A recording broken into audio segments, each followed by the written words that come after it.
in Milan. You really seem to enjoy this part of the build-up and sort of thrive on the energy of a fight week. Just tell us how you're feeling at the moment. Yeah, I'm feeling great, cool, calm, collected, prepared, confident, and I'm happy to be here and ready to go.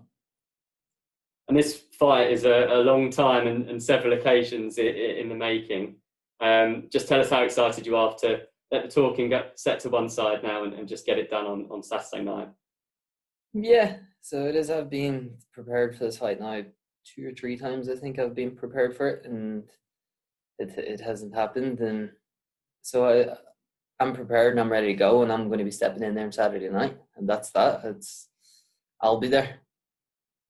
And in its most recent iteration, this event was going to take place this weekend in Dublin. Obviously, that's not happening because of the pandemic lockdown. But you know, we know what the atmosphere is like on a Dublin card.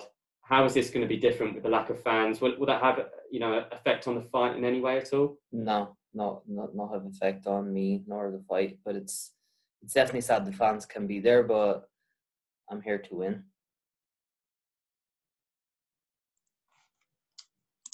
Sean? Hi, James. It's been just about a year out of the cage this week for you. Just the first thing for me is how good does it feel to be back after that long out?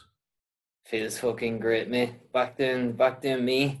Do you know what I mean? And it's been good. Though I've been out of the cage, but I've trained for 3 fights.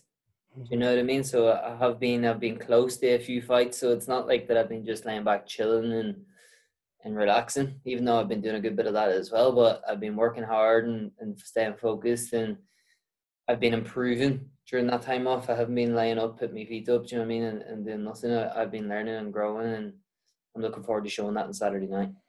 Obviously, this calendar fight, it's been set now, feels like 50 times at this stage. Is it for you? Is it kind of getting it over and done with more than anything, this fight? Or has it built up so much that you're more ready now than ever to face Cal?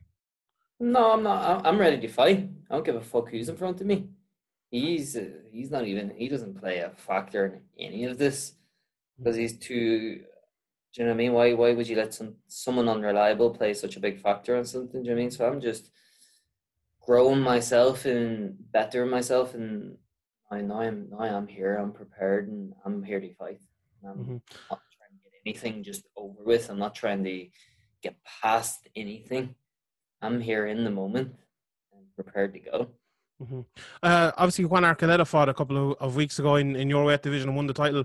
And I actually put out a tweet that night saying I'd love to see you fight Archuleta. And lots of people, there was just scoffing, like from the media and from fighters and different people. When you see a reaction to that from someone who has won most of their fights in Bellator, only won all but one of their fights in their career, what's your reaction to that? The people still aren't respecting you, even though you've done it all in your career so far to get to where you are. Sorry, who did you say? Media or laughing at me? But like loads of people, everyone replying to it was saying the same thing. Kind of. Stick to their job doing media. You interview me. Do you know what I mean? That's what I would say to those people. Not about you in particular, but they're. Do you know what I mean? They're laughing at me. And then what do you see when I'm fighting for a title and I tell them to go fuck themselves when they're asking for an interview? We'll see who's laughing then. I know that feeling. Last thing for me, James. Obviously, throughout the lockdown, it's for a lot of people they've been separated from their family and friends and all. And I know being around you in fight week, you always have your family around, your mother and father always around. Was it a big thing for you, like during lockdown, to kind of be separated from them and maybe not have that close support base with you? We always ask people, how did the fighting go and how did you stay fit and everything? But for you, was that a big thing for you? No, I was with my family. So okay. I went to Dubai for 2 months, me and my girl, and then I was just training there in a little private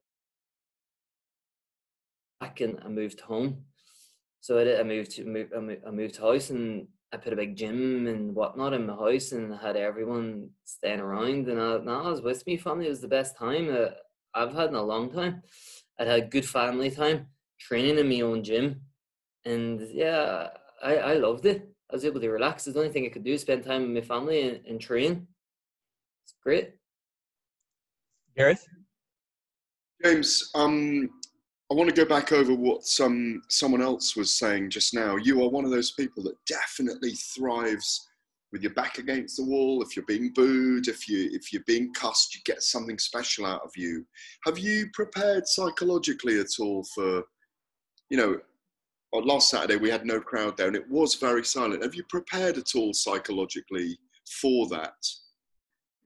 Yeah, I don't need to. It's not that I need to psychologically prepare myself. I'm prepared to fight. I'm a fighter. I thrive off fighting. I thrive off winning. That's what I really thrive off. I don't need crowd. I don't need nothing. I don't need other people. I don't need anything. I'm here. I'm ready. And I'm here to fight. I'm not here to get this out of the way with because it's the 4th time. I'm here to fight him. No, I do get that, but there's no doubt that you're someone that thrives a lot of people there, and you know. I thrive more off winning. Yeah. Okay. I thrive more off winning, and that's what I'm here to do is win.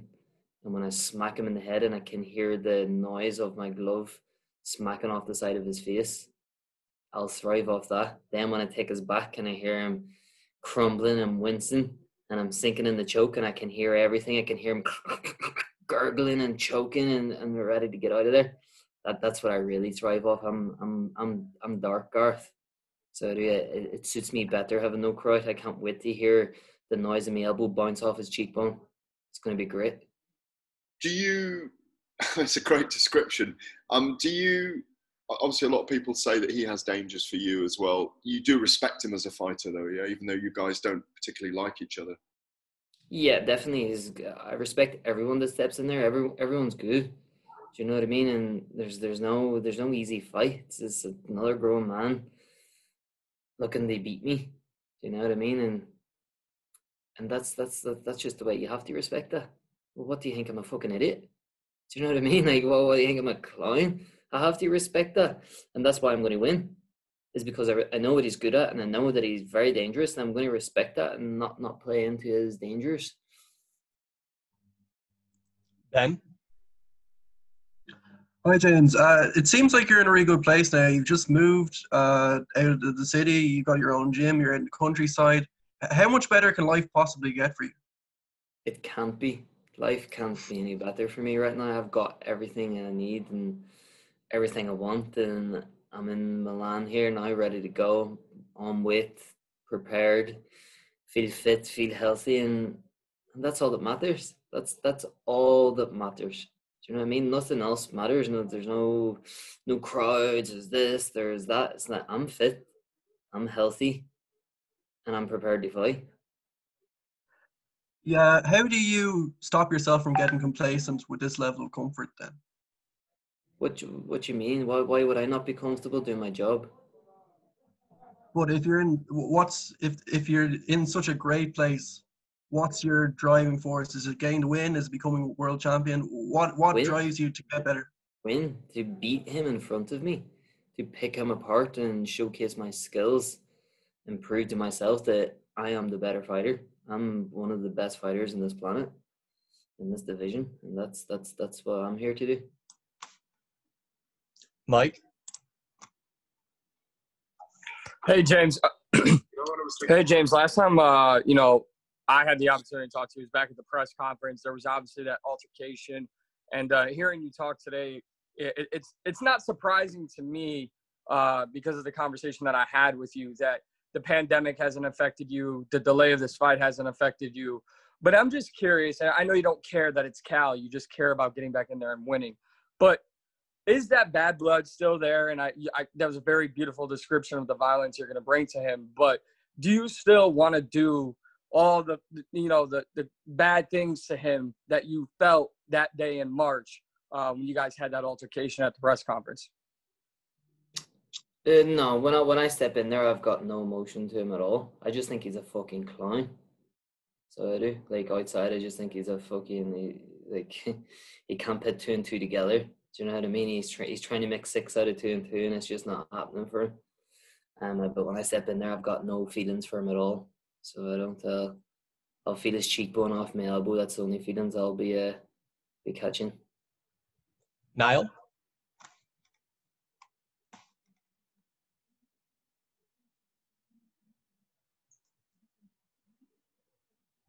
Niall, your line is live.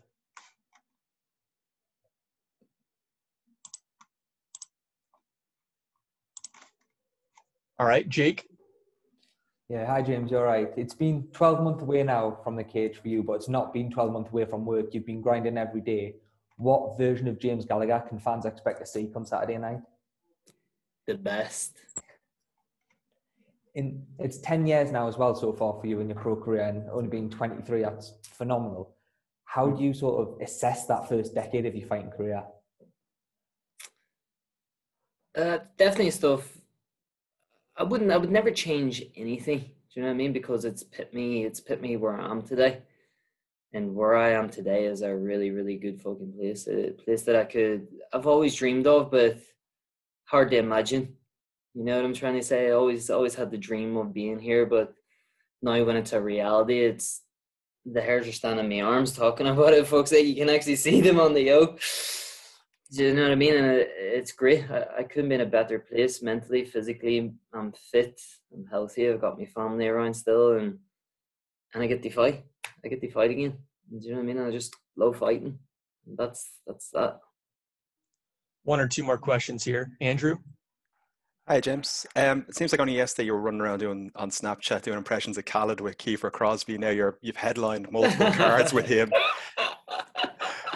You like that? Stop! I forgot all about that. Another one. Stop.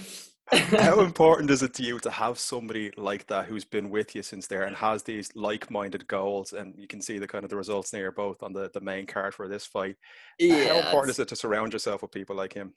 That's great, mate. You know what I mean? We're just here having a laugh. Do you know what I mean? It's just all fun and games, and we're just enjoying it, having fun. Young lads, do you know what I mean? Doing what young lads do and enjoying every fucking step of them. You know what I mean? Every step of the way. There's no point taking things too serious. Nathan? Hi, James. I heard an interview you did last week with Irish Radio on Off the Ball. You were talking about moving home and how much energy you were getting from that situation, having a nutritionist around in the house.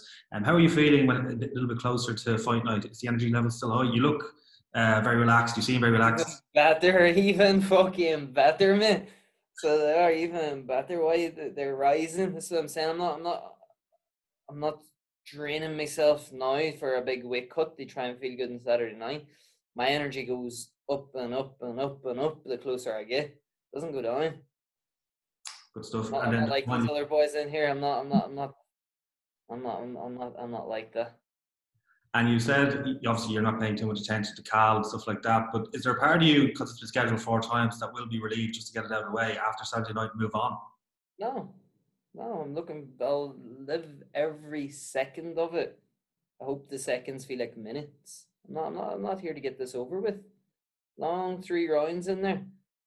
I'm prepared. Why rush it? Why rush it? Not rushing nothing. Nothing's gonna be a long night in there, and I'm gonna love every second of it. Trust me on that. Niall?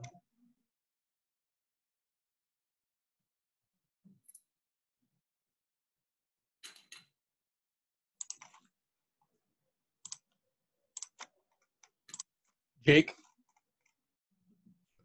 Hi, James. Jake Jones here. Nice to speak to you. So many of the guys, many fans see the winner of this fight as the next European guy to compete for the bantamweight title. So if you get through Cal this weekend, is that what you want next? When? Yes. As the next guy to fight for the title? Yes, when I get through Cal, not if. When I get through Cal, yes.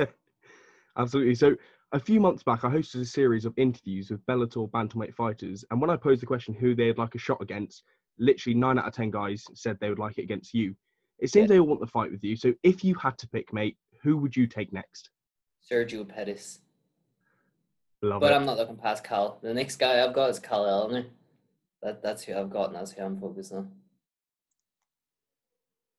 All right, great. Thank you very much for the time, James. Good luck the rest of the week. Thanks. Thank you very much. Appreciate it. Next up, we'll have Kiefer Crosby.